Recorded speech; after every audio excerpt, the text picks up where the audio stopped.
LA 침례교회 주일 오전 예배에 함께 참석하신 모든 분들을 주님의 이름으로 환영합니다.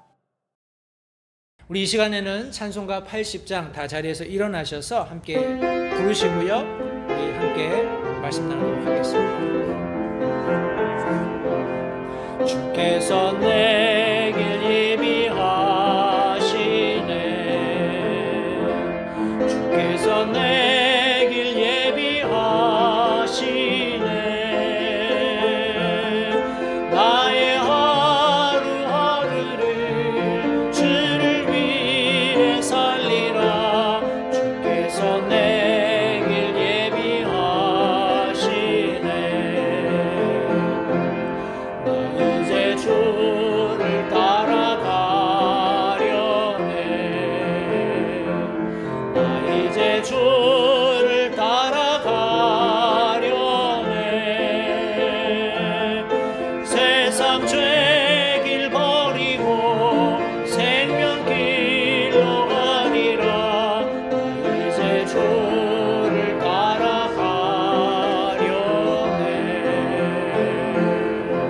아멘. 오늘 성도님들과 함께 나누기 원하는 말씀은 우리 지난 시간에 마태복음 1장 말씀, 예수님의 그런 우리 세대에 관한 우리 마태복음 1장의 말씀을 가지고 함께 말씀을 나누었는데, 오늘은 마태복음 2장 말씀입니다. 2장 1절부터 3절까지 있는 말씀을 통해서 이 시간 함께 하나님의 말씀 나누기 원하는데, 제가 하나님의 말씀을 받들어 읽겠습니다. 마태복음 2장 1절로 3절까지 있는 말씀입니다. 이제 헤롯 왕 시대에 예수님께서 유대의 베들레헴에서 태어나심에 보라, 동쪽으로부터 지혜자들이 예루살렘에 와서 이르되 유대인들의 왕으로 태어나신 분이 어디 계시냐? 우리가 동쪽에서 그분의 별을 보고 그분께 경배하러 왔노라 하니, 헤롯 왕이 이 일들에 대하여 듣고 그와 또 그와 함께한 온 예루살렘이 소동하더라. 오늘 본문의 말씀을 가지고 그분의 별, 우리 예수님의 탄생의 징조들에 관한 첫 번째 말씀을 지난 시간에 나누었고, 오늘은 두 번째 시간으로 그분의 별 하는 제목으로 함께 말씀을 나누도록 하겠습니다. 말씀을 위해서 잠시 기도하겠습니다. 살아계신 아버지 하나님, 감사합니다. 다시 한번 우리를 구원하시기 위해서 2000년 전에 예수 그리스도께서 이 땅에 태어나심으로써 모든 인류를 향하신 하나님의 사랑이 당당히 제시된 것을 인해서 이 시간 다시 한번 감사드립니다. 하나님께서는 창조 이전부터 이미 완벽한 계획을 가지고 창조를 완성하셨고, 또 그것이 성취되었을 뿐만 아니라 하나님께서 예정하신 대로 이 세상의 끝날이 도래하고 있음을 인해서 다시 한번 하나님의 말씀의 순수함과 불변하심으로 인해서 하나님께 감사와 찬양과 또 영광을 돌려드립니다. 하나님, 우리가 이 진리의 말씀을 우리 손에 가지고 있을진데, 바라기는 우리가 이 말씀을 잘 연구하고 이 말씀 안에서 하나님께서 우리에게 가르치시고자 하는 바를 잘 배워서 그것을 우리의 삶에 적용시킬 뿐만 아니라 더 나아가서 이 마지막 때를 살고 있는 예수님 알지 못하는 사람들에게 이 예수 그리스도께서 얼마나 크고 놀라운 하나님의 구원의 은택을 우리에게 가져다 주시는지 선전하는, 전하는 그런 귀한 그리스도인의 삶을 살 수 있도록 주님 도와주시기 원합니다. 특별히 2021년 마지막 우리 12월 달을 맞이했고 또 보내고 있습니다. 참 매 해마다 연말 연시가 되면 사람들의 마음이 들뜨고 여러 가지 다양한 한 해를 마무리한다는 그런 생각들로 인해서 행사를 치르면서 참 흥겹게 즐겁게 이 시간을 보내곤 합니다. 그러나 이 때에 가장 중요한 핵심이 되는 예수 그리스도에 대한 복음을 우리가 간과하지 않도록 도와주시고,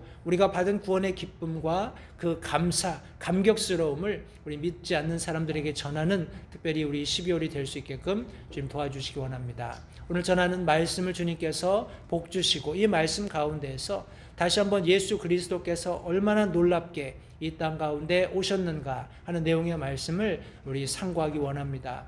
말씀 전하는 소중히 입술을 주장하시고 사랑하는 성도들의 마음의 문을 열게 하셔서 이 말씀이 온전히 성도들에게 아멘이 될 수 있도록 도우시기를 이 시간 다시 한번 간절히 바라오며 예수님의 귀하신 이름으로 기도했습니다. 아멘. 자리에 앉으십시오.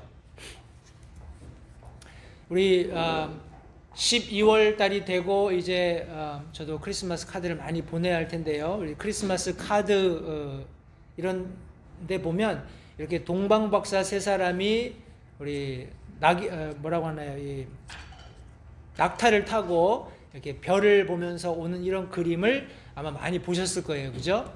그런데 오늘 우리가 함께 나누게 될 말씀의 대지 속에 보면 이것이 굉장히 잘못되고 허황되었다라는 것을 발견하시게 될 겁니다. 아마도 우리 동방에서 왔던 지혜자들에 관한 그런 조금 더 성경적으로 정확한 그림이라면 여기 지금 스크린에 보이는 이런 그림이 아닐까 생각을 합니다. 그 당시에 그런 주변국들의 실정에 맞는 동방박사 세 사람이, 동방의 지혜자들 세 사람이 이렇게 조촐하게 여행을 한다는 것은 굉장히 위험스러운 일입니다. 해서 아마도 굉장히 많은 사람들을 대동하고 정말로 예루살렘이 떠들썩할 정도로 이렇게 입성을 하고 이것으로 인해서 예루살렘이 소동하게 되는 장면을 성경이 기록해 놓았기 때문에 이 그림이 조금 더 정확하지 않나 하는 그런 생각을 하게 됩니다. 성도님들, 오늘 제가 본문의 말씀을 중심으로 해서 말씀 전하게 될 그런 타이틀을 그분의 별이다 이렇게 성경에 말씀을 드렸는데, 우리 시편 말씀에 보시면 시편 19편 1편부터 우리 4편 상반절 말씀에 보시면 하늘들이 하나님의 영광을 밝히 드러내고 궁창이 그분의 손으로 행하신 일을 나타내는도다. 낮은 낮에게 말하고 밤은 밤에게 지식을 보이니 말도 없고 언어도 없으며 그것들의 음성도 들리지 아니하나 그것들의 줄이 온 땅에 두루 나가고 그것들의 말이 세상 끝까지 이르렀도다 하는 말씀 속에서 성도님들, 하늘이 하나님의 영광을 드러내고 하나님께서 행하신 일들을 나타낸다 하는 이 말씀을 다시 한번 마음속에 염두에 두시고 오늘 본문 말씀 속에서 제가 세 가지 주제를 가지고 말씀을 전하게 될 텐데 이 말씀을 통해서 함께 큰 복을 나눌 수 있게 되기를 바랍니다. 첫 번째 성도님들과 함께 나누기 원하는 말씀은 동방에서 온 지혜자들입니다. 동방에서 온 지혜자들. 우리 1절 말씀해 보시면 이제 헤롯 왕 시대에 예수님께서 유대의 베들레헴에서 태어나심에 보라 동쪽으로부터 지혜자들이 예루살렘에 와서 설명하고 있습니다. 동방에서 온 지혜자들이 있었다라고 말씀하고 있어요.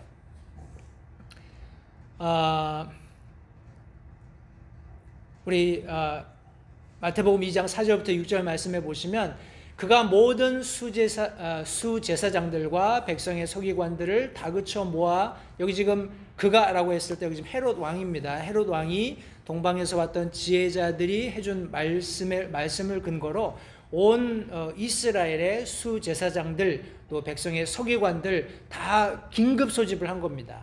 그래서 이 그리스도라고 하는 분이 어디서 태어나겠냐라고 아주 그냥 다그쳐서 물은 거예요. 그때 유대 베들레헴 땅입니다 하고 우리 대언자의 말씀, 미가서에 있는 말씀을 통해서 이제 그런 말씀 속에 대언의 말씀을 찾고 해답을 얻는 그런 장면이 성경에 기록되어 있습니다. 우리 동방에서 온 지혜자들이라는 성경 원어는 우리 마고스의 복수인 마기로 표시되어 있습니다. 이 마기라는 성경 원어는 우리 원래는 천문학자들을 의미하는 거예요. 별을 관측하는 천문학자들. 그러니까 이제 뭐라고 하나요? 좀 우리 동방이라고 했으니까 갈대아 지방에서 별을 관측하거나 뭐 우리 흔히 아는 점성술을 한다거나 아니면 여러 가지 학문을 탐구하는 굉장히 수준이 높은 그런 학자들을 나타낼 때 우리 지혜자들이다 이런 표현, 혹은 마고스 혹은 복수로 성경에 기록된 마기 이런 표현을 사용합니다. 성도님들, 우리 지혜자들이 가지고 있었을 법한 권위를 한번 생각해 볼게요. 아까 제가 그림에서 잠깐 설명드렸던 것처럼 동방에서 박사들이 왔을 때 물론 우리 어떤 왕의 퍼미션, 그죠? 그 당시에 이 동방에 있었던 박사들이 메시아의 별을 보고 우리가 그 메시아에게 경배하러 가야겠습니다 했을 때 그들이 얻을 그런 뭐라고 할까요? 왕으로부터 받아 누릴 수 있는 권위, 또 그들이 이렇게 많은 몸종들이랄까요? 함께 이렇게 여행할 수 있는 사람들을 거느리고 자신들의 신변을 보장받을 수 있을 만한 충분한 권위가 있었다라는 것을 성도님들 염두에 두시기 바랍니다. 더 나아가서 이 사람들이 예루살렘에 입성했을 때 우리 헤롯 왕궁을 찾아가서 헤롯 왕을 접견할 수 있었을 때 성도님들 이것은 단순히 나 동방에서 왔는데 내가 좀 별 관측을 할 줄 안다, 아니면 내가 학자이다 하고 왕궁을 두드려서 들어갈 수 있을 그런 상황은 아니었겠죠. 그러나 왕이 기꺼이 이 동방에서 온 지혜자들을 만나 주었습니다. 왜냐하면 그들이 가지고 있는 권위가 있었기 때문에 그래요. 실제적으로 동방이라는 그런 권력을 포함해서 또 그들이 헤롯 왕을 방문했을 때 헤롯이 기꺼이 그들을 영접할 수 있을 만한 충분한 그런 권위가 있었던 것을 우리 성경이 말씀하고 있습니다. 또한 우리 방금 읽었던 마태복음 2장 4절부터 6절 말씀에 의하면 그들이 가지고 온 소식이 헤롯 왕에게도 굉장히 충격적이었을 것입니다. 그죠? 그러니까 그들이 가지고 왔던 정보가 굉장히 그만큼 정확했다라는 거예요.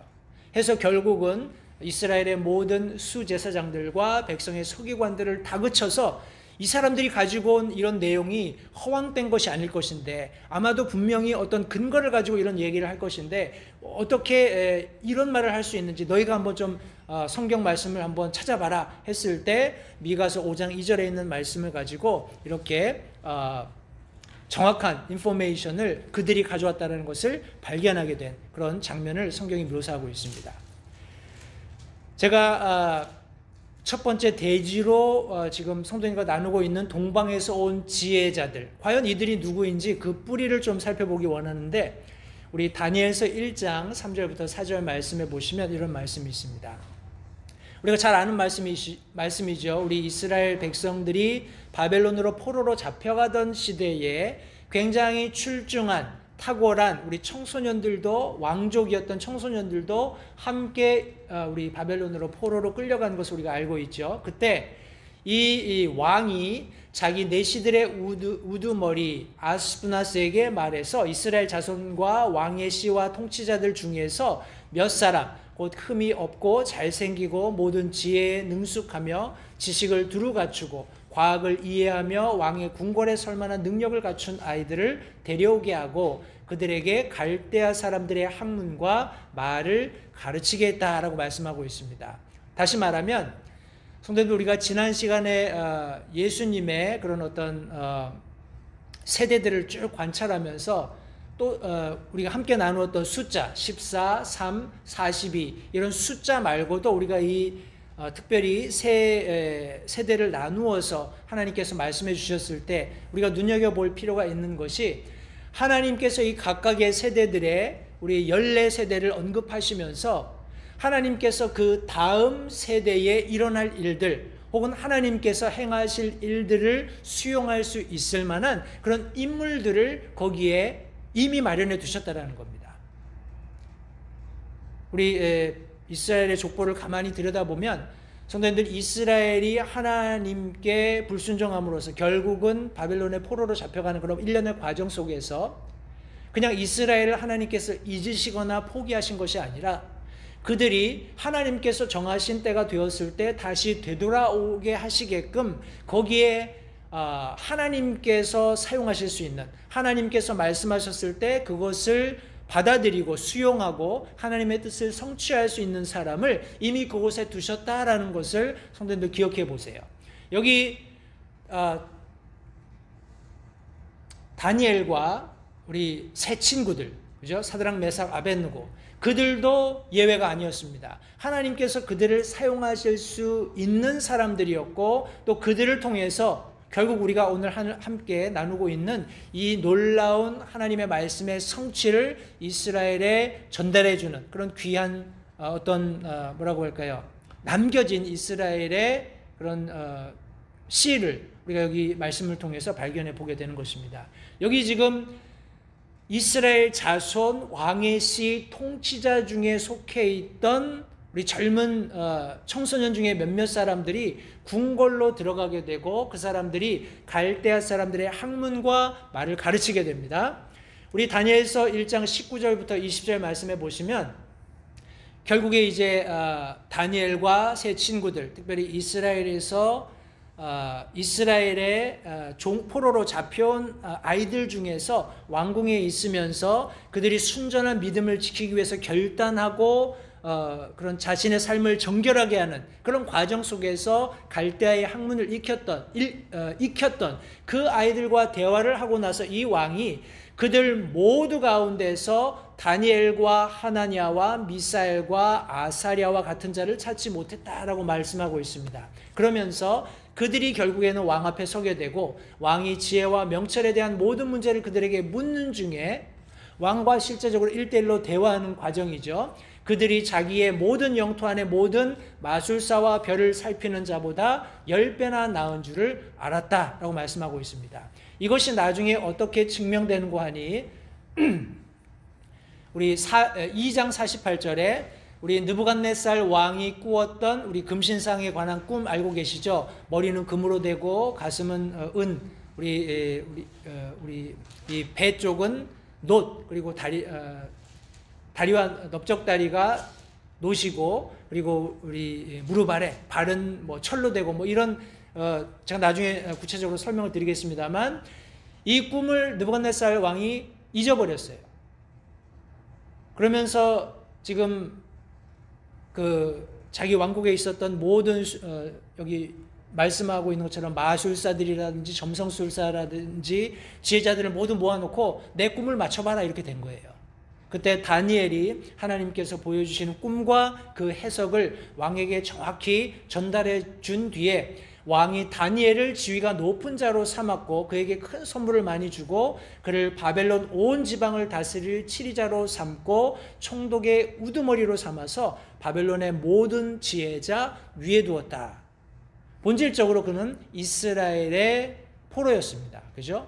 그러나 왕궁으로 들어가서 갈대아 학문을 익히고 점성술을 배우고 하는 그런 일련의 과정 속에서 하나님께서 그와 함께 하심으로 바벨론의 모든 지혜자들 위에 서게 되는 그런 장면을 우리 성경이 분명히 말씀하고 있습니다. 성도님, 우리가 아는 것처럼 이스라엘 백성들이 3차에 걸쳐서 포로 귀환을 하게 되죠.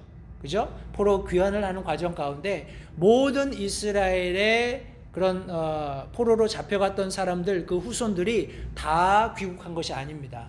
여전히 우리 갈대아 지방에 남아 있으면서 바벨론 왕국에 남아 있으면서 그 이후에 생겨나는 모든 왕조들을 다 경험하면서 그 가운데 남아 있었을 것으로 저는 개인적으로 추정을 합니다. 그런 과정 가운데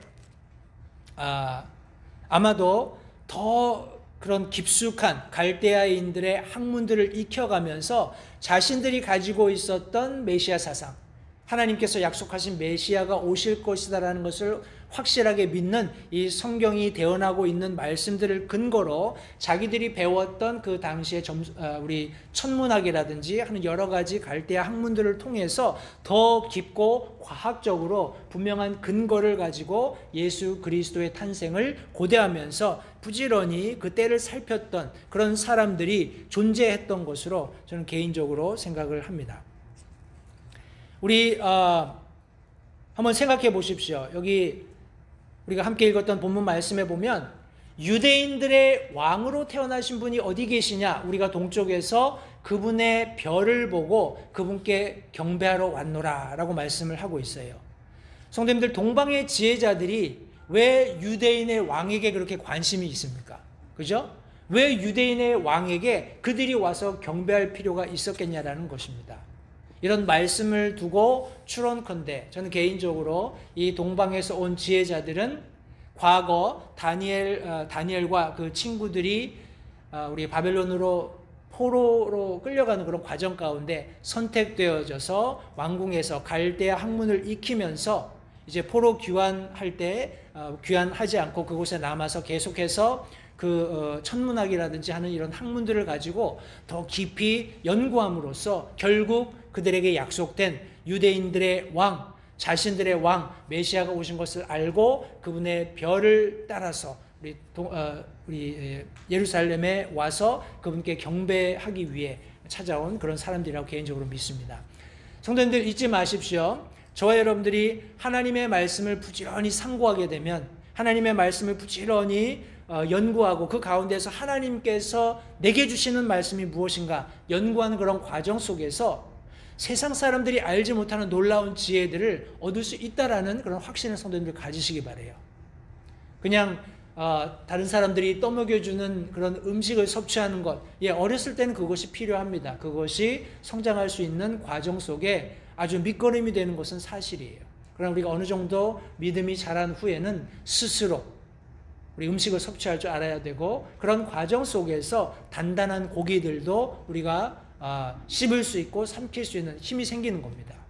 그냥 무작정 믿음이 없는 상태에서 이런 어려운 성경 안의 난제들을 접하면서 그것들을 내가 알아야지만 내가 믿음이 성장한 사람이다, 이런 잘못된 편견을 가지고 말씀을 대하지 않게 되시기를 바랍니다. 하나님의 말씀은 살아있고 진리가 언제나 그 가운데 있으므로 우리가 하나님께 기도하는 과정 가운데 하나님의 말씀을 연구하면 우리 동방에서 온 지혜자들이 발견했던 그런 놀라운 메시아의 별을 그들이 발견했던 것처럼 우리에게 꼭 필요한 그날 혹은 우리가 처한 그런 상황 가운데 가장 적절한 말씀들을 하나님께로 받을 수 있다는 사실을 믿고 확신하시면서 그런 말씀들을 가지고 우리 살아가는 성도님들 되시기를 바랍니다. 우리 이 동방에서 왔던 지혜자들이 그와 같은 어떤 특성을 가지고 있다면, 또 다른 하나 우리가 잊지 말아야 할 것은 바로 그들이 찾아왔던 그분의 별, 메시아 혹은 왕의 별입니다. 성도님들 아마도 어렸을 때 좀 이따 그림을 보여드릴 텐데, 우리 마태복음 2장 2절 말씀 먼저 보겠습니다. 유대인들의 왕으로 태어나신 분이 어디 계시냐? 우리가 동쪽에서 그분의 별을 보고 그분께 경배하러 왔다라고 성경이 기록하고 있습니다. 동쪽에서 그분의 별을 보았고 그것이 틀림없이 메시아의 탄생을 알리는 별이었기 때문에 우리가 그 별을 관측하고 이 사실을 확신하고 지금 여기에 왔다, 그분께 경배해야 하겠다, 이런 말씀을 여기 2장 2절이 해주고 있어요. 성도님, 우리가 잘 아는 창세기 1장 14절 말씀, 하나님께서 이 세상을 창조하시는 과정 속에 특별히 하나님께서 우리가 보는 천체에 관해서 이런 말씀을 하십니다. 밤에서 낮을 나누도록 하늘의 궁창에 광채들이 있고 또 그것들은 표적과 계절들과 날들과 해들을 나타내라 라고 말씀하셨어요.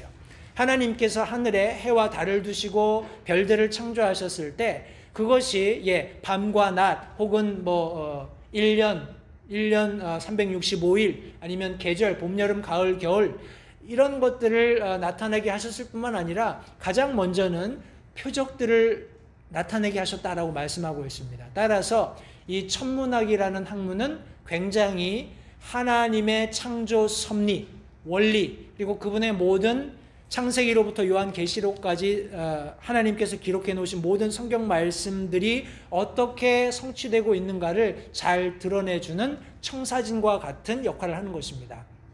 그런 측면에서 이 천문학이 굉장히 소외되고 있고 굉장히 어떻게 얘기할까요?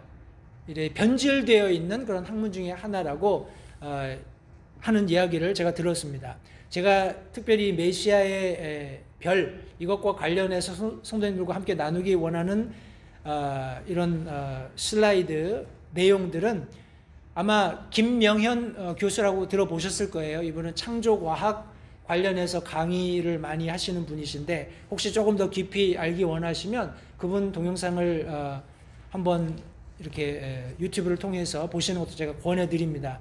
우리 과거에 우리 성서 침례교회 안에서도 제가 기억이 정확하면 이용상 교수님이라는 분이 계셨어요. 그분도 이 창조과학 관련해서 이렇게 강의하고 하셨었는데, 이 김용현 교수님 조금 더 유명하신 것 같아요. 그래서 창조과 관련해서 여러 가지 다양한 주제들을 가지고 강의하시는데, 오늘 그분의 그런 강의 내용을 제가 조금 발췌를 해서 제가 오늘 전해드릴 말씀과 관련이 있어서 좀 함께 말씀을 드리고자 합니다. 여기 초등학교 때부터 우리 7개의 행성이라고 하잖아요. 태양 주변을 돌고 있는. 과거에는 우리 천동설을 믿었죠. 지구가 우주의 중심이고 하늘이 돌아간다. 그런데 그걸 가지고 이렇게 별들의 움직임을 설명할 수 없어서 나중에 우리 천동설이 아니라 지동설, 그죠? 지구가 도는 거다, 이런 내용을 가지고 이렇게 여러 가지 설렁설레했던 그런 과거의 히스토리도 있다는 것을 우리가 알고 있죠. 그러나 우리가 잘 알고 있는 것처럼 태양을 중심으로 해서 돌아가는 행성들이 있습니다. 수성, 금성, 지구, 또 목성, 토성, 천왕성, 해왕성, 그리고 명왕성도 있었는데, 우리 명왕성은 여기 지금 보시는 것처럼 명왕성과 유사한 그런 행성들이 많이 있습니다. 해서 그 이름들을 다 넣느니 우리 차라리 우리 명왕성을 빼자 해가지고 지금은 이렇게 7개, 수금, 지화, 목토, 천, 해, 8개네요. 그죠? 8개인가요? 8개 그런 행성이 존재한다고 그렇게 알고 있습니다. 우리 지구를 중심으로는 달이 돌고 있죠. 그죠? 근데 이 태양을 중심으로 돌고 있는, 공전하고 있는 이 행성들, 그러니까 이 행성들은 항상 위치가 변하는 겁니다. 왜냐하면 태양을 주위로 계속 돌고 있기 때문에. 그런데 하늘에는 우리 붙박이 별들도 있어요. 항상 그 자리에 고정되어 있는 그런 별들도 있습니다. 그런데 재미있는 것이, 성도님들, 제가 이거를 쭉 공부하면서, 물론 이분 강의에 있는 내용은 아니었습니다만, 태양도 움직이고 있다는 걸 알고 계세요? 왜냐하면 태양이 우주의 중심이 아니기 때문에 그렇습니다. 그죠? 태양을 중심으로 우리 8개의 별들이 돌고 있는 우리 태양을 중심으로 한 행성들이 있는 반면에, 또 다른 그런 별들도 어떤 우리 지구가 존재하는 이 태양계 안에 있는 것처럼 어떤 별을 중심으로 돌아가는 그런 행성들이 존재한다는 거예요. 너무나 많은 넓은 우주 공간 안에. 그리고 우리가 알고 있는 태양계 안에 존재하는 행성들이 태양 주변을 돌고 있는데, 이 태양 자체도 우주의 어떤 중심을, 우주에 있는 어떤 중심을 축으로 해서 계속 움직이고 있다는 거예요. 좀 난해해지죠. 그죠? 우리는 태양이 고정되어 있고 지구가 이 행성들이 계속 태양 주변을 돈다라고만 생각을 했었는데, 태양이 계속해서 어떤 우주의 중심을 축으로 해서 돌고 있고, 이 돌아가고 있는 태양을 우리 적어도 8개의 행성들이 주기를 가지고 돌고 있다, 이런 것을 생각할 때 하나님의 지혜라는 것, 그리고 그렇게 돌아가면서도 성도님들, 우리가 하늘을 볼 때 붙박이 벽이라고 생각하는, 움직이지 않는다라고 생각하는 그런 별들조차도 굉장히 미세한 움직임으로 똑같이 같이 움직이고 있는 거잖아요. 그러면 우리가 과거에 가령 태양이 움직이지 않는다라고 생각했을 때 생각했던 그런 우주보다 훨씬 더 복잡하고 정교하고 정밀한 그런 설계를 가지고 이 온 우주가 움직여가고 있다는 것을 발견하게 됩니다. 더 크고 놀라운, 우리 인간의 한계를 가지고는 도저히 상상할 수 없는 아주 절대적인 창조주께서 계시다는 것을 성경이 분명하게 드러내주고 있는 것입니다. 우리 항성이니 행성이니 이런 이야기 하는데, 그런 것들을 모두 떠나서 우리 여기 지금 제가 슬라이드에 보여드리고 있는 몇 가지 별들에 좀 주목을 하시기 바랍니다. 특별히 우리 과거부터 천문을 관측할 때, 제가 삼국지를 이렇게 읽다가 보면 조조가 반란을 일으키잖아요. 그죠? 조조가 이제 왕을 등에 업고 반란을 일으키는 그런 과정 가운데 이 특별히 목성과 토성에 집중을 합니다. 이제 제가 삼국지 얘기를 하는 이유는 그 당시에도 별들을 관측하면서 뭔가 이상 징후가 나타났을 때 왕에게 무슨 일이 있지 않겠는가 하는 그런 일들을 추론하곤 했다는 것입니다. 특별히 예수 그리스도의 탄생과 관련해서 동방 박사들이 보고 왔던 그 별이 무엇을 의미하는가 하는 내용을 조금 더 살펴볼 텐데, 여기 특별히 목성은 왕을 상징하는 별이에요. 지금 목성, 여기 태양 앞쪽에서 제일 큰 별입니다. 저기 주피터라고 되어 있죠. 그죠? 주피터는 우리가 알고 있는 그리스 신화에서 제우스입니다. 그죠? 제우스고, 우리 그 다음으로 우리 띠를 가지고 있는 사턴이라고 하는 토성. 이 토성은 우리 제우스의, 그리스 신화에서 제우스의 아버지입니다. 이제 이 예수님 탄생 당시의 별들의 움직임을 가지고 사람들이 이제 추론하기는, 별들의 움직임만 가지고 이제 토성이 목성에게, 그러니까 제우스의 아버지가 아버지가 아들에게 왕권을 물려주는 그런 장면으로 설명을 하고, 그때 또 특이한 점이 무엇이냐 하면, 우리가 알고 있는 금성은 비너스잖아요. 여신을 상징합니다. 그런 처녀자리, 이 처녀 동정녀를 통해서 이 왕권을 물려주는 뭐 이런 별들의 움직임이 있었다라고 설명을 하는 그런 내용들이 있습니다. 근데 이제 별들이 움직인다 이런 것을 사실 밤하늘에 누워서 이렇게 맑은 날 보면 별들이 실제적으로 아주 미세하지만 움직이는 것을 보면서 참 신기하다 그런 생각을 성도님들 많이 하셨을 텐데, 이 특별히 메시아의 탄생과 관련된 동방박사가 보았던 별들의 움직임을 조금 더 과학적으로 구체적으로 밝혀내는데 기여했던 분이 계시는데, 그분이 유진 W. 파우스티치라는 분입니다. 이분은 제가 구체적으로 뭐 다 이분의 백그라운드를 설명드리진 않겠습니다만, 이분이 그렇게 별을 움직임을 관측할 수 있는 컴퓨터 프로그램을 개발을 했어요. 그래서 이 관측 프로그램을 가지고 이제 과거를 추론할 수 있는 그런 계산할 수 있는 그런 근거가 마련이 된 겁니다. 선생님들 1년이 며칠이죠? 하루가 몇 시간이죠? 우리가 막연히 알기로는 1년은 365일, 하루는 24시간 이렇게 알고 있잖아요. 그죠? 그런데 더 정확하게 이 별들의 움직임이라든지 행성들의 주기 이런 것들을 가지고 조금 더 정확하게 우리가 계산을 한다면 365일보다 조금 더 많습니다. 그리고 24시간보다 조금 더 돼요. 그러니까 하루가 24시간이 정확하게 아니라는 겁니다. 그리고 1년이 365일이 아니라는 거예요. 그 근거는 제가 조금 이따 다시 지금 좀 설명을 드리죠. 뭐. 성도님들, 가령 하나님께서 1년을 365일로 정해 놓으셨다면, 그리고 하루가 정확하게 그냥 24시간이었다면 우리 과거를 추론하는데 굉장히 문제가 생길 겁니다. 그럴 수 있겠죠? 항상 똑같이 1년은 365일이고 하루는 24시간이라면 이제 시간을 과거로나 혹은 미래로 이렇게 옮겨가는 과정 속에서 정확한 날을 아마 알 수가 없을 거예요.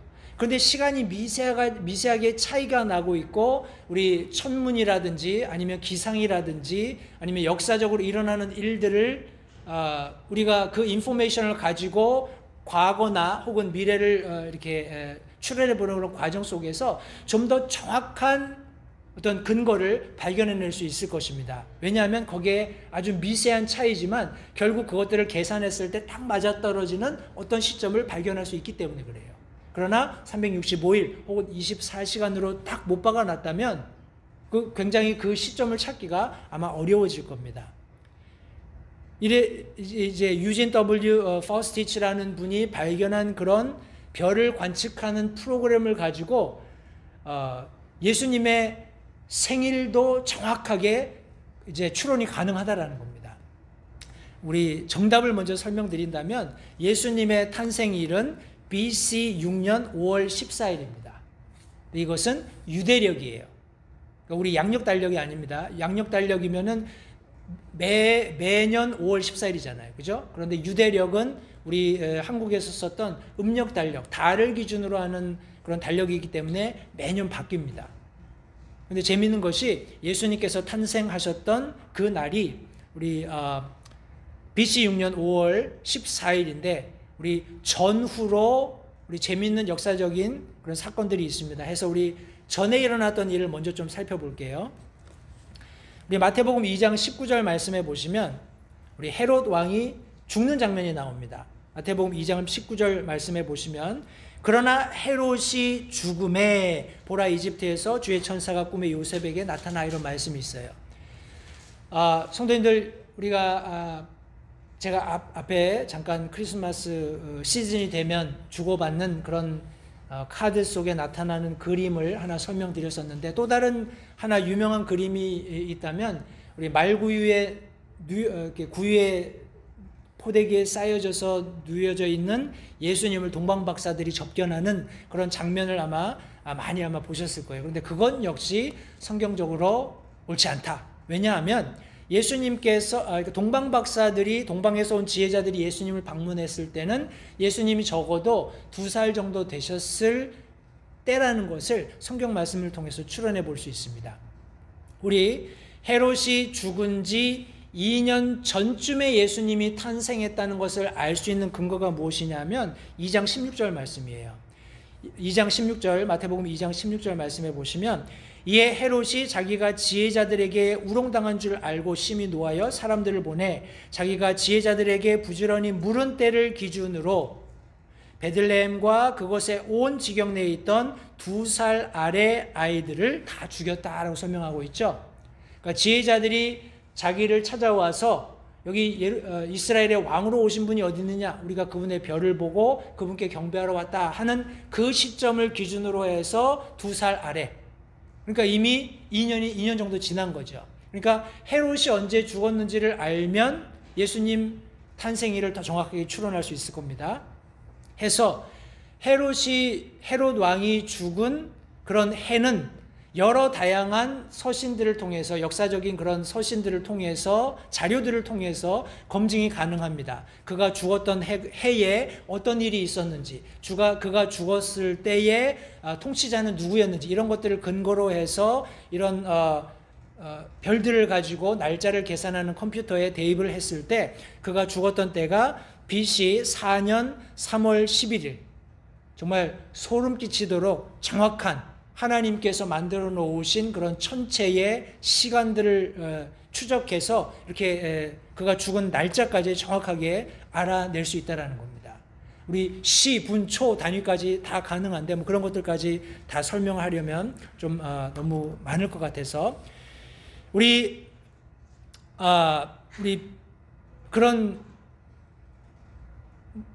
헤롯 왕의 죽는 시점을 발견할 수 있었기 때문에 그 시점을 근거로 한 2년 전이다 하면은 그가 BC 4년에 죽었으니까 2년 전이면 BC 6년이잖아요. BC 6년으로 가서 우리 초대 교부 터툴리안의 기록에 의하면 예수님 탄생이 시리아 총독이 시터니우스일 때라고 기록을 하고 있습니다. 근데 이 시터니우스라는 사람이 BC 9세기부터 6세기까지 통치했던 때니까 예수님의 탄생 그런 시점하고 좀 맞아 떨어지잖아요. 그죠? 그리고 이 클레멘트라는 교부가 이집트에 있었던 굉장히 큰 도서관을 방문해서 조사하는 과정 속에서 이 예수님의 탄생이 이집트 달력으로 9월 25일이었다라는 그런 문서를 발견한 거예요. 이것을 이스라엘 달력으로 바꾸면 2월 28일, 그리고 태양력으로 바꾸면 5월 14일입니다. 해서 BC 6년 5월 14일이 예수님의 탄생일이라고 이제 정확하게 그런 근거를 얻을 수 있는 겁니다. 12월 25일이 잘못됐다, 그러니까 우리 바꿔야 된다, 이런 취지가 아니고 이것은 너무 오랫동안 우리가 12월 25일을 우리 크리스마스라고 알고 그렇게 행사를 해오고 있기 때문에 예수님의 탄생은 분명한 사실이고 정확한 날과 때와 시기로 탄생하신 것은 분명한 사실이지만 성도님, 우리가 이 세상에 전하고자 하는 것은 예수님의 탄생이 아니라 예수님의 죽으심과 그분의 피 흘리심과 부활하심이잖아요. 그죠? 그분이 우리에게 베풀어 주신 구원의 은혜이기 때문에 단순히 저희는 12월 25일 특별히 사람들이 함께 기념하는 크리스마스를 통해서 그들에게 예수 그리스도를 전하는 그런 도구로 사용하는 것이 맞다라고 생각을 합니다. 1973년도에 우리 욤 키푸르 전쟁이라는 전쟁이 이스라엘과 주변국들 간에 일어납니다. 이 전쟁은 이스라엘이 독립한 이후에 굉장히 눈의 가시처럼 불가능한 일이었지만 그렇게 이스라엘이라는 나라가 서고 나서 이스라엘이 참 눈의 가시처럼 여러 주변국들을 괴롭히고 있었어요. 그때 이 주변국들이 작심을 하고 야, 이스라엘을 완전히 그냥 이참에 몰아내자, 아주 이 지구상에서 소멸시켜버리자 하는 그런 취지를 가지고 이제 전면에서 공격을 하게 됩니다. 시리아와 이집트와 여러 사우디아라비아 이런 지역들이 이제 전쟁을 시작하게 되는데 불가능한 전쟁이었지만 결국에는 이스라엘이 승리를 합니다. 그런 얼마 안 되는 기간 동안에 벌어진 전쟁을 이스라엘이 대승을 하게 되는데 그때 가장 큰 그들이 얻었던 업적이라고 하면 우리가 지금 오늘날 알고 있는 통곡의 벽이라고 하는 예루살렘 한쪽 귀퉁이의 벽까지 도달할 수 있는 그 길을 얻은 겁니다. 근데 그 날을 우리 이스라엘 사람들이 기념하는데 욤 키푸르 전쟁의 승리를 축하하는 거예요. 그런데 공교롭게도 그 날이 언제냐면 5월 14일입니다. 유대력으로 이제 계속 바뀌겠죠, 매년. 그러니까 이스라엘 사람들은 부지불식간에 예수님의 탄생을 축하하게 된 겁니다. 굉장히 놀라운 일입니다. 하나님께서 이 모든 일들을 이루어 놓으셨다라는 것이에요. 성도님들, 이 토성과 목성의 주기는 다릅니다. 우리 통상 지구는 1년에 태양을 한 바퀴 돌지만 토성은 29.4년, 대략 29년에 한 바퀴, 또 목성은 11년에 한 바퀴 돕니다. 그런데 이 별들이 만나는 때가 있어요. 같이 이렇게 운행 궤도를 돌다가 우리 공전 궤도를, 태양을 중심으로 돌아가는 공전 궤도를 돌다가 이 별들이 만나는 때가 있는데 이것이 854년마다 한 번씩 일어납니다. 854년마다 한 번씩 일어나는데 신기한 것이 이 목성과 토성이 만났다가 뒤로 물러갔다가 다시 앞으로 가는 아주 특이하고 기이한 그런 천체 움직임을 보여요. 이제 제가 유진 박사님이 개발한 프로그램을 가지고 그 과거의 천체의 움직임을 보여주는 그런 별 모습을 봤을 때 굉장히 신기하게 생각을 했습니다. 그런데 지구가 자전하잖아요. 그죠? 지구가 자전하면서 태양 주변을 공전하는 겁니다. 그러니까 지구가 자전하는 것 때문에 하늘에 있는 별들이 앞으로 갔다 뒤로 갔다 앞으로 가는 그런 모습을 볼 수 있다는 겁니다. 이해가 되시나요?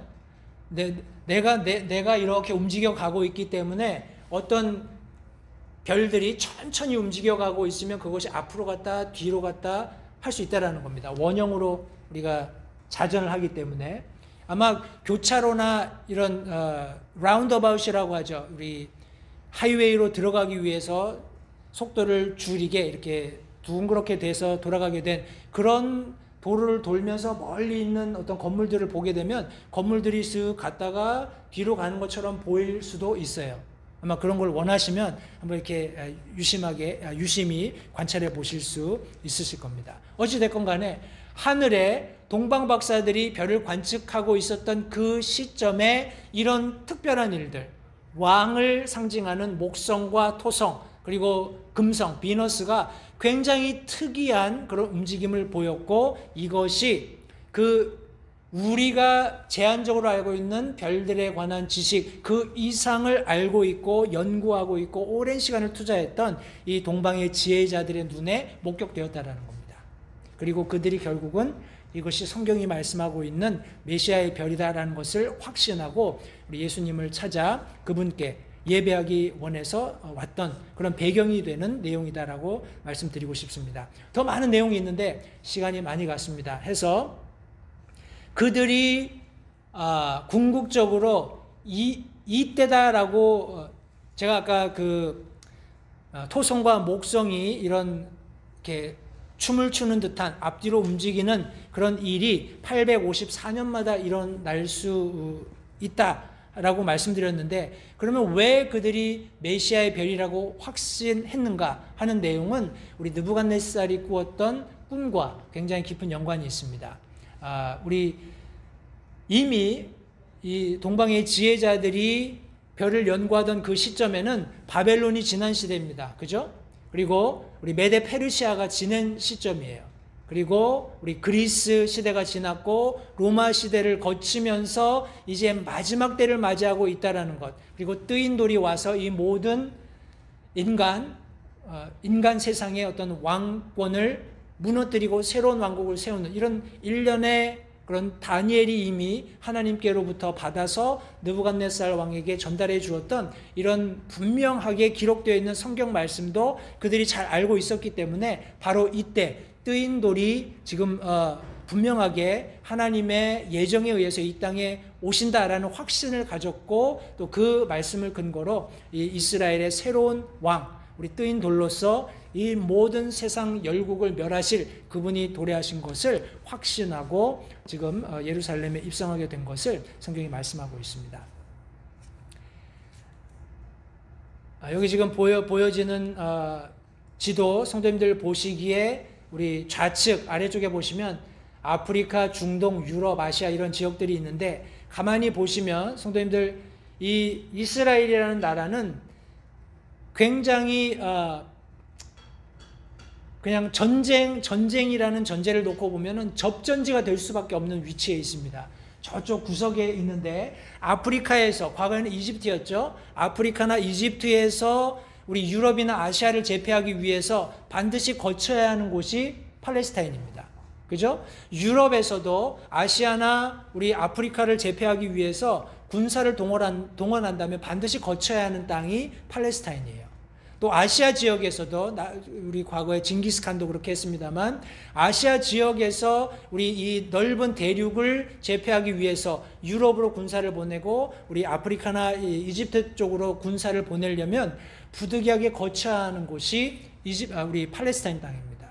굉장히 위험한 지역에 하나님께서 이스라엘 백성들을 지키시고 메시아를 보내심으로써 그곳에 하나님께서 다윗에게 약속하신 왕권을 보장하시고 지키시고 세우신다라는 것은 인간적인 측면에서는 별로 탐탁치 않은, 그리고 어찌 보면 불가능한 일이었다고 말씀드릴 수 있어요. 그러나 하나님께서는 그것을 약속하셨고 메시아를 보내셔서 결국 그 일을 이루고 계시고 또 반드시 이루실 것이라고 성도님들 다시 한번 확신하실 수 있게 되기 바랍니다. 우리 마지막으로 함께 나누기 원하는 말씀은, 제가 이제 중간에 지금 나누어드렸던 이 모든 내용의 말씀들은 너무 그 내용이 방대하기 때문에 제가 잘 이렇게 추렸는지 모르겠습니다만, 필요하시면 우리 유튜브에 들어가셔서 김명현 교수님이 우리 강의하셨던 그런 메시아의 별 그 내용을 조금 참고하시면 좋을 것 같아요. 예루살렘의 소동입니다. 우리 오늘 본문 말씀에 보시면 3절 말씀에 헤롯 왕이 이 일들에 대해 듣고 그와 또 그와 함께한 온 예루살렘이 소동했다라고 말씀하고 있습니다. 성도님들, 이 소동은 무지에서 결국은 온 소동입니다. 제가 본문에서 말씀드렸던 것처럼 2장 6절 말씀에 유다 땅에 있는 베들레헴아, 내가 유다의 통치자들 가운데서 가장 작지 아니하도다. 내게서 한 다스리는 자가 나와 내 백성 이스라엘을 다스리리라 하셨나이다 하매, 미가서의 말씀을 수제사장들과 서기관들이 발견했어요. 어떻게 해요? 헤롯 왕이 다그쳐 물었기 때문에. 말씀을 연구하지 않았던 거죠. 그들이 하나님의 약속을 고대하고 있지 않았던 것입니다. 하나님의 말씀에 무지했던 거예요. 그들이 하나님의 말씀에 무지했기 때문에 예수님의 초림에 대해서 이런 큰 소동을 벌일 수밖에 없었습니다. 예수님의 재림에 대해서도 동일한 소동이 있게 될 것을 성경이 말씀하고 있는데, 누가복음 21장 23절에 오직 그 날들에는 아이벤 자들과 젖먹이는 자들에게 화가 있으리로다. 그 땅에 큰 고난이 있고 이 백성에게 진노가 있으리라. 마태복음 24장 42절로 44절 말씀에서도 그러므로 깨어있으라. 어느 시각에 너희 주가 올지 너희가 알지 못하느니라. 그러나 이것을 알라. 만일 집주인이 도둑이 어느 경점에 올 줄 알았더라면 깨어 있어 자기 집이 뚫리지 않게 하였으리라. 그러므로 너희도 준비하고 있으라. 너희가 생각하지 않은 시각에 사람의 아들이 오느니라. 성도님들, 초림을 이스라엘 백성들이 이런 무지로 인해서 소동함으로 맞이할 수밖에 없었던 것처럼 예수 그리스도의 재림도 그들에게 동일한 소동과 또 고난을 가져다 줄 것을 성경이 말씀하고 있습니다. 성도님들, 저와 여러분들, 오늘 신약 시대를 살고 있는 성도들에게는 이 말씀이 큰 도전과 격려가 되리라고 믿습니다. 사도행전 17장 30절에 하나님께서 이같이 무지하던 때를 눈감아 주셨으나, 저는 이제 눈감아 주셨으나라는 이 표현에 대해서 침묵하셨으나라고 이해하는 것이 맞다고 제가 여러 차례 말씀을 드렸는데요. 하나님의 말씀에 대해서, 하나님 자신에 대해서, 그분의 계획과 그분의 구원에 대해서 무지하던 때에 하나님께서 침묵하셨지만은 지금 오늘 이 순간에는 모든 곳에서 모든 사람에게 회개하라고 명하신다라고 분명히 말씀하셨습니다. 보라, 지금이 구원받을 만한 때요, 지금이 은혜의 날이라고 예수님께서 분명히 선포하고 계십니다. 그 말씀은 저와 여러분들에게 아멘이 되어 받아들여졌고, 오늘날 많은 사람들에게 여전히 받아들여져야 할 선물로 주어졌다는 사실을 성도님들 잊지 마시기 바랍니다. 성도님들, 이 예루살렘이 소동한 이유는 무지에서 왔을 뿐만 아니라 두려움에서 왔다라고 성경이 말씀하고 있습니다. 우리 이 두려움이 어떤 결과를 낳았습니까? 우리가 알고 있는, 제가 인용한 마태복음 2장 16절 말씀에 물론 성경 말씀을 성취하기 위함이지만 끔찍한 살인이 저질러졌던 것을 성경이 말씀하고 있습니다. 성도님들, 오늘날 우리가 살고 있는 21세기 이 시대에도 많은 믿는 그리스도인들이 고난당하고 있습니다. 핍박받고 있어요. 왜일까요? 그것은 예수님 알지 못하는 사람들의 무지와 그들이 경험하고 있는 두려움 때문이라고 믿습니다. 성도님, 이 세상은 요동하고 있어요. 이 세상은 하나님께서 말씀하시는 대로 이루어져 가고 있지만 그 과정 속에서 이 세상은 여전히 하나님의 말씀에 대한, 하나님 자신에 대한, 하나님 계획에 대한 무지와 두려움 가운데 있다는 사실을 절대 잊지 마시기 바랍니다. 성경 말씀은 너는 진리의 말씀을 바르게 나누어 내 자신을 하나님께 인정받은 자로 부끄러울 것이 없는 일꾼으로 나타내도록 연구하라라고 명령하고 있습니다. 성도님들, 기억하십시오. 하나님의 말씀을 부지런히 탐구하는 사람들, 하나님의 말씀을 부지런히 연구하는 사람들에게는 허락된 약속이 있습니다. 그 약속이 뭘까요? 바로 하나님의 말씀의 기록들이 성취되는 것을 목격할 수 있다는 거예요. 하나님이 말씀하신 모든 말씀이 사실이고 진리이기 때문에 그것을 부지런히 연구하고 그것이 아멘으로 받아들여진 사람들은 그 말씀이 성취되는 놀라운 현장을 목격하게 된다는 것입니다. 바로 이 동방에서 예수 그리스도의 탄생을 알리는 별을 보고 찾아왔던 지혜자들처럼 놀라운 진리를 성경 말씀을 통해서 발견하게 된다는 것입니다. 성도님들, 구약의 많은 대언자들은 예수 그리스도의 도래를 대언하고 멀리서 바라보았지만 실제적으로 경험하지 못했어요. 그러나 저와 여러분들은 예수 그리스도의 탄생을 성경 말씀을 통해서 확신하게 되었습니다. 이것은 놀라운 특권입니다. 그저 우리가 구원받았으니까 아멘, 그것으로 끝나야 할 것이 아니라 이 분명한 사실을 이 세상 가운데 전해야 하는 이유가 된다는 것을 성도님들 잊지 마시기 바라요. 사람들의 반응은 너무나 분명합니다. 소동을 일으킬 겁니다. 왜냐하면 그들이 하나님의 말씀에 대해서 무지하기 때문에, 그리고 그들이 자신들의 죄 가운데 두려움을 가지고 있기 때문에 그렇습니다. 예수님께서 오셔서 왕국의 복음을 선포하셨을 때도 사람들이 소동했어요. 사람들이 나누어졌습니다. 왜요? 하나님의 말씀에 대한 무지와 그들이 경험한 두려움 때문이었습니다. 그러나 우리가 이 사실을 분명히 알고 있다면 성도님들, 우리의 삶은 늘 부지런히 하나님의 말씀을 배우고 익히고 그 말씀이 우리의 삶을 지배하도록, 그 말씀이 우리의 삶을 이끌어 가시도록 하는 그런 성숙한 삶이 필요하리라고 생각합니다.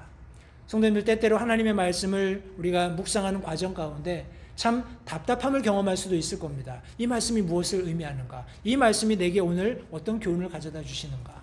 근데 우리 베드로 서신을 통해서 알 수 있는 것처럼 캄캄한 밤에 샛별이 떠오르는 것처럼 그렇게 하나님께서 미세한 빛으로 우리에게 말씀하시기까지 하나님의 말씀을 깊이 묵상하고 또 그 말씀을 고대하게 된다면 성도님들, 우리가 반드시 하나님의 말씀을 깨닫고 이해하게 될 뿐만 아니라 더 나아가서 하나님께서 이루고자 하시는 그 일들을 우리 삶 가운데 이루시는 것을 경험하게 될 수 있다는 사실을 잊지 마시기 바랍니다.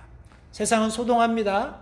세상은 여러 가지 이유로 고난 속에서, 고통 속에서 신음하고 있다는 것을 잊지 마세요.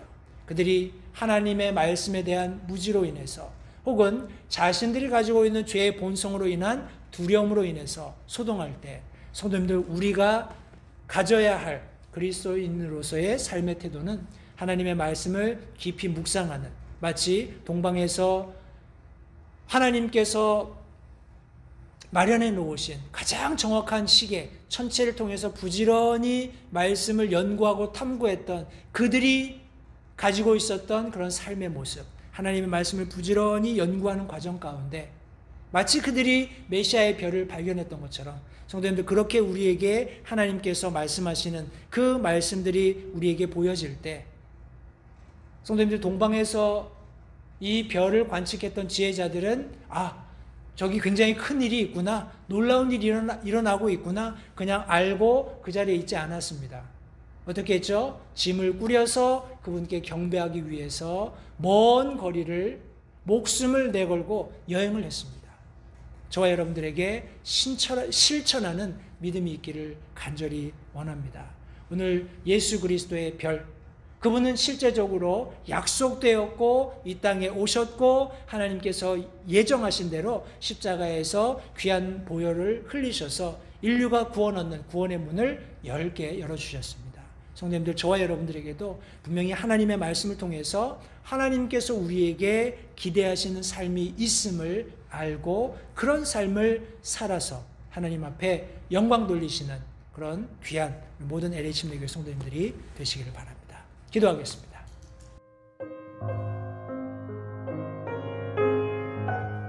잠시 들으신 말씀에 따라 결단하는 시간을 가지시기 바랍니다. 하나님께서 무엇을 말씀하시든지 따르기로 결단하십시오. 하나님께서는 순종하는 자들을 존중하십니다. 아직 예수님을 개인의 구주로 영접하신 사실이 없으시다면 자신이 죄인됨을 인정하며 하나님께 나오는 자들을 하나님께서 받아주신다는 확실한 말씀에 근거하여 다음과 같이 기도하십시오. 하나님, 나는 죄인입니다. 나는 내 죄로 인해 죽을 수밖에 없음을 압니다. 그러나 예수님께서 내 죄를 위해 십자가에서 피 흘려 죽으시고 사흘 만에 다시 살아나셔서 내 죄값을 모두 지불하셨고 내게 새로운 생명을 약속하셨음을 믿습니다. 지금 이 순간 예수님을 내 마음에 모셔드립니다. 내 마음에 오셔서 나의 주와 그리스도가 되어주십시오. 예수님 이름으로 기도했습니다. 다음과 같이 기도하셨다면 여러분은 성경 말씀대로 구원을 받으셨습니다. 계속해서 주 안에서 함께 자라가는 복된 교제가 있기를 간절히 바랍니다.